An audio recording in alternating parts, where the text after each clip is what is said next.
Аса қамқор, ерекше мейірімді Алланың атымен бастаймын.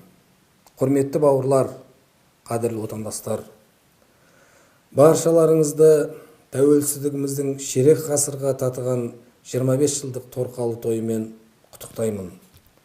Расында біз кешегі аумалы заманда қиындыққа төзіп, сынаққа сабыр етіп, азаттықтың ақ таңын атырған халықпыз.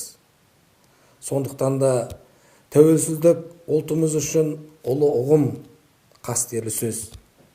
Ата-бабаларымыздың асқақ арманы мен өр рухының иманға берік мұсылмандығының арқасында келген тәуелсіздік Алланың бізге берген ұлы сыйы һәм нығметі. Аллаға сансыз шүкірлер айтамыз. Егемендігімізбен бірге дініміз де өркендеп, елімізде еңселі мешіттер мен медреселер бой көтерді. Тәуелсіздігіміздің баянды болу үшін баршамыз өз саламыз бойынша шынайы ықыласпен атсалысайық.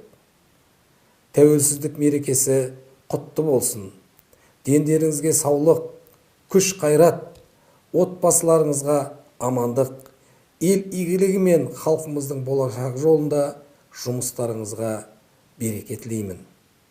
Тілек дұғамыз қабыл, мұратымыз асыл болғай. Әмин.